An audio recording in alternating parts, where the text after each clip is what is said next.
मान्यताओं के अनुसार द्वापर युग में महाभारत युद्ध के कुछ वर्षों बाद कलयुग का आगमन पृथ्वी पर हुआ। कलयुग उस समय आया जब भगवान श्री कृष्ण पृथ्वी छोड़ बैकुंठ लौट चुके थे और पांडव भी इस दुनिया को छोड़ चुके थे। कलयुग के आगमन के समय अर्जुन के पौत्र और अभिमन्यु के पराक्रमी बेटे परीक्षित का शासन था। परीक्षित भी इस बात को जानते थे कि कलयुग आने वाला है और उन्होंने उसे रोकने की भी तैयारी कर ली थी। हालांकि वे इसमें सफल नहीं हो सके। कलयुग मानव के रूप में आया और अपने छल से राजा परीक्षित से यहां रहने की अनुमति हासिल कर ली। कलयुग धरती पर कैसे आया? राजा परीक्षित एक दिन शिकार पर जा रहे थे। इसी दौरान रास्ते में उन्होंने देखा कि एक व्यक्ति हाथ में डंडा लिए हुए है और एक बैल और गाय को पीट रहा है। उस बैल के एक ही पैर थे। यह देख राजा परीक्षित क्रोधित हो गए और उस व्यक्ति से पूछा, तू कौन है जो इस तरह अत्याचार कर रहा है? तुझे ऐसे काम के लिए मृत्यु दंड मिलना चाहिए। राजा का क्रोध देख कलयुग उनके चरणों में गिर गया और क्षमा याचना करने लगा। राजा परीक्षित ने उसे माफ कर दिया, लेकिन साथ ही वे यह भी समझ गए कि यह पूरी माया क्या है। दरअसल वह जान गए कि एक पैर वाला बैल धर्म है और गाय के रूप में धरती मां है। साथ ही उन्हें यह भी ज्ञात हो गया कि यह कलयुग है। राजा परीक्षित ने कलयुग को चेतावनी देते हुए कहा कि उन्होंने उसे इस कृत्य के लिए क्षमा तो कर दिया है, लेकिन वह उनके राज्य की सीमा से बाहर चला जाए। इस पर कलयुग ने भगवान ब्रह्मा के नियम की दुहाई देते हुए कहा, महाराज, आपका शासन पूरी धरती पर है, ऐसे में मैं कहां जाऊं? नियमों के अनुसार मुझे यहां रहना है, ऐसे में आप ही कुछ उचित स्थान दें जहां मैं रह सकूं। कलयुग को लेकर राजा परीक्षित से हो गई बड़ी गलती।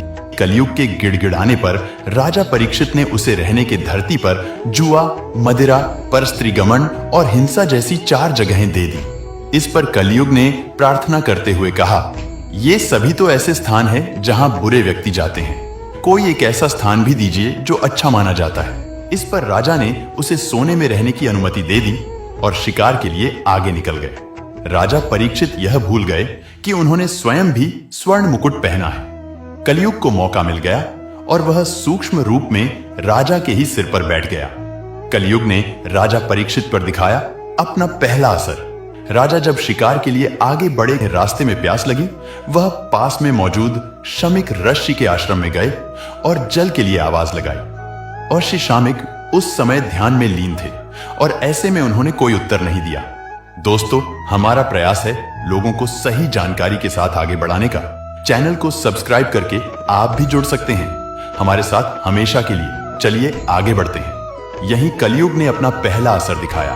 सिर पर कलयुग के बैठे होने की वजह से राजा परीक्षित को लगा कि अर्षि उनका अपमान कर रहे हैं। ऐसे में वह क्रोधित हो गए। उन्होंने अर्षि शामिक को परेशान करने के लिए एक मरा हुआ सांप उनके गले में डाल दिया। उसी समय नदी से स्नान कर लौट रहे अर्षि शामिक के पुत्र श्रृंगी को जब यह घटनाक्रम मालूम हुआ, उन्होंने राजा परीक्षित को 7 दिनों के अंदर तक्षक नाग से डसकर मृत्यु हो जाने का श्राप दे दिया। ऐसा ही हुआ और राजा परीक्षित की मौत तक्षक नाग के डसने से हो गई। इसके बाद कलयुग को अपने पैर पसारने का मौका मिल गया और वह पूरी दुनिया में छा गया। कलयुग आया और अधर्म का बोलबाला हुआ। फिर भी धर्म के बीज हृदयों में कहीं न कहीं छिपे रहे। कुछ संत महात्माओं ने धर्म की ज्योति को जलाए रखा। कबीर, तुलसी, रैदास, मीरा जैसे संतों ने अपने भजनों और उपदेशों से लोगों को सत्य और धर्म का मार्ग दिखाया। हालांकि कलयुग के दुष्प्रभाव से पूरी तरह बचा रहना भी मुश्किल था। राज्यों में अराजकता फैली, धर्म युद्ध हुए और लोग स्वार्थी हो गए। फिर भी भक्ति आंदोलन जैसी धार्मिक गतिविधियों ने लोगों को आध्यात्मिकता की ओर मोड़ा और उन्हें धर्म के सच्चे अर्थ को समझाया। कई महान योद्धाओं ने भी अधर्म के खिलाफ लड़ाई लड़ी। शिवाजी महाराज, राणा प्रताप, गुरु गोविंद सिंह जैसे शूरवीरों ने अपने प्राणों की आहुति देकर भारत को विदेशी शासकों से मुक्त कराया। उन्होंने धर्म की रक्षा के लिए अपना सब कुछ कुर्बान कर दिया। कलयुग में भले ही बुराई और अधर्म का बोलबाला हो, लेकिन अच्छाई की भी कमी नहीं है। आज भी ऐसे लोग हैं जो धर्म और न्याय के मार्ग पर चलते हैं। वे गरीबों की मदद करते हैं, समाज में सुधार लाने का प्रयास करते हैं और धर्म की ज्योति को जलाए रखते हैं। हमें यह भी नहीं भूलना चाहिए कि कलयुग के अंत में कल्कि अवतार आएगा। वह धर्म की रक्षा करेगा और पृथ्वी पर एक नया युग स्थापित करेगा, जहां सत्य, न्याय और शांति का राज्य होगा। हमें सभी को धर्म के मार्ग पर चलने का प्रयास करना चाहिए। हमें अपने कर्मों को शुद्ध करना चाहिए, अच्छे विचार रखने चाहिए और दूसरों की मदद करनी चाहिए। ऐसा करने से हम कलयुग के दुष्प्रभाव से बच सकते हैं और एक बेहतर दुनिया बनाने में योगदान दे सकते हैं। हमें कलयुग को एक चुनौती के रूप में नहीं बल्कि एक अवसर के रूप में देखना चाहिए। हमें अपनी आध्यात्मिक शक्ति को बढ़ाना चाहिए और धर्म की ज्योति को जलाए रखना चाहिए। ऐसा करने से हम कलयुग को पार कर सकते हैं और एक नए युग की शुरुआत कर सकते हैं। कलयुग कब खत्म होगा, क्या कहती है गणना?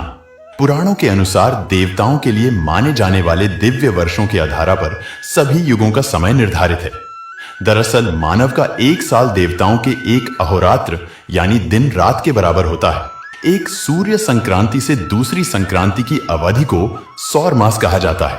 यह मास आमतौर पर 30 या 31 दिन का होता है। ऐसे में 12 सौर मास का एक सौर वर्ष ही देवताओं का एक अहोरात्र होता है। ऐसे ही 30 अहोरात्र देवताओं के एक माह और 12 मास एक दिव्य वर्ष कहलाते हैं। इन्हीं दिव्य वर्षों के आधार पर सभी युगों की अवधि भी निर्धारित है। कुल मिलाकर बात इतनी है कि गलत कामों से बचें ताकि समाज में अराजकता ना फैले और आप भी किसी पाप के भागीदार ना बने। फिर मिलते हैं किसी और वीडियो में। तब तक अपना ख्याल रखें।